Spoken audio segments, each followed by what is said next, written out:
जिंदाबाद साथी. मी Prasad Gore, All India Student Federation Maharashtra राज्य. या ठिकाणी महाराष्ट्र सरकारने जो जिल्हा परिषदेच्या 65,000हून अधिक शाळा बंद करण्याचा, प्रायव्हेट लोकांच्या हातामध्ये खाजगी करण्याचा, हातामध्ये देण्याचा डाव या ठिकाणी सरकारनं राबवलेला आहे. त्याचबरोबर महाराष्ट्रातले 419 ITI कॉलेज जे की सरकारी आहेत ते त्या ठिकाणी विकण्याचं काम या ठिकाणी सरकार करत आहे. खाजगीकरणाचा या ठिकाणी सपाटा लावलेला आहे. त्याचबरोबर महाराष्ट्रातल्या 18,000 शाळा जिल्हा परिषदेच्या, ज्यामध्ये 20 पटसंख्येच्या खाली ज्या शाळा आहेत त्या पूर्णपणे सरकार या ठिकाणी बंद करत आहेत. म्हणजे जिल्हा परिषद शाळेमध्ये आज गोरगरिबांचे लेकरं जातात, ITI कॉलेजमध्ये आज गोरगरिबांचे लेकरच करतात. कोण करते ITI कॉलेज जिल्हा परिषद शाळेमध्ये जाते? गोरगरिबांचे लेकरं. आता कुठे आम्ही मुख्य प्रवाहात यायला सुरुवात केली होती, परंतु असे खाजगीकरण करून या ठिकाणी आम्हाला प्रवाहाच्या बाहेर काढण्याचं काम या ठिकाणी सरकार या खाजगीकरणाच्या माध्यमातून करत आहे.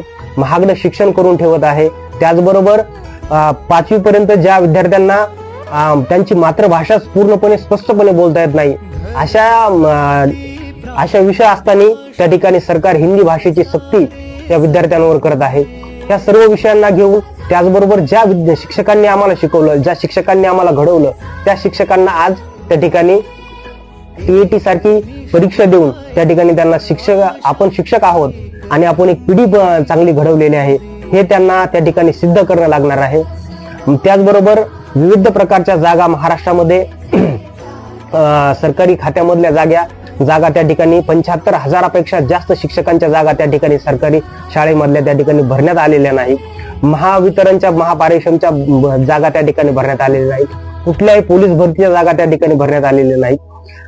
अशा ह्या सर्व मागण्यांना घेऊन all India Student federation AISF Maharashtra राज्याच्या वतीनं येणाऱ्या 12 डिसेंबरला विधान भवनावर एल्गार मोर्चाचं आयोजन केलेलं आहे.